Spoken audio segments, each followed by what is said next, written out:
Joining me to discuss the way forward, former Super Committee member Pat Toomey, Republican of Pennsylvania. Senator, thank you very much for joining us. Good morning. Thanks for having me. I just wanted to ask you, the ranking Republican on the Super Committee, Jeb Hensarling, said he really worries for the country and wonders how long this country has to actually put itself back on a sustainable place. Do you think anything is going to happen before the 2012 elections in this regard? I certainly hope so. I'm terribly disappointed. I think our country would have benefited enormously from a constructive agreement by this committee. Of course, the silver lining is the $1.2 trillion in deficit reduction, which was the goal of the legislation that created our committee, will still go into effect. I think it's important that some configuration of those cuts in fact happen, the full amount, just configured differently. And I do think that we Republicans put a very, very reasonable plan on the table, a proposal that I think would have broader support. So I hope that we will be able to advance at least parts of it, if not as a package, then subcomponents. And I'm hopeful that we'll make some progress there. You said those automatic cuts will go into effect, but the president has said that he doesn't want to, well, he will veto any attempt to tinker with those. Do you think that any tinkering will go on? Do you think he'll be able to veto that and it will be able to be stopped? I thought that his comments were a little more ambiguous than that. I thought he was suggesting that he would veto any attempt to eliminate portions of it. I don't recall him having a categorical veto threat on any change in the configuration. His own defense secretary, Leon Panetta, said that if the defense cuts go through as contemplated under existing law, it will hollow out our nation's defense. I think there's a broad consensus that too much of the cuts are weighted on our defense capabilities and would really cut in deeply into our ability to defend this nation. And so I think it's important that we change the configuration. I'd be surprised if the president would simply veto every effort to make any changes.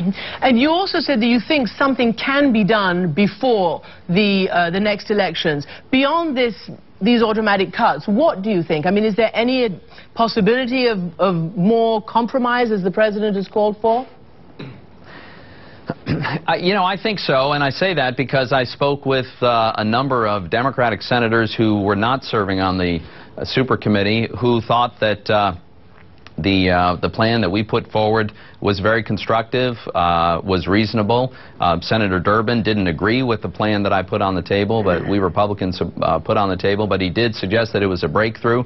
So I think there's a chance to work with some of the more moderate members of the Democratic caucus who want to make progress, who realize how important this is.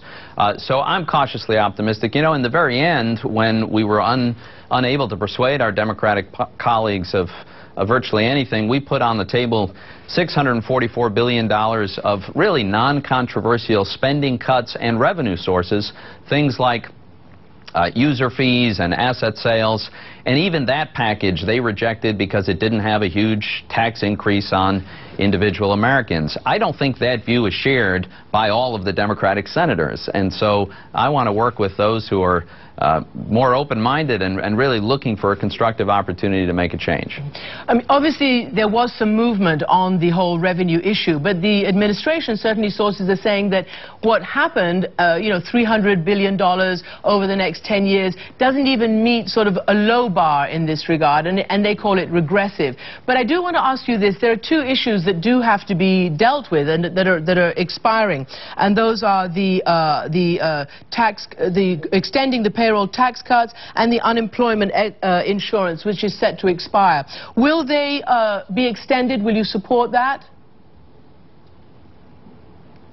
We'll take that up, and I think probably some package of that with other features might very well pass. But let me go back to the tax policy. First of all, let's be clear. The problem that's creating this deficit is not a revenue problem. With this very current tax code that we have now, with all its flaws, but with current rates, as recently as 2007, we had a budget that was virtually balanced, a deficit of only 1.2% of GDP. What's happened in the meantime is a staggering explosion in spending, increasing in eligibility for entitlements, creation of whole new entitlement programs, and that's what's got to change. And that's what I was hoping the super committee could address, some long-term reforms to bend the curves, put us on a sustainable fiscal path, and still have strong economic growth by avoiding some kind of massive tax increase. Obviously, we were unable to get there because we come at this from very different perspectives.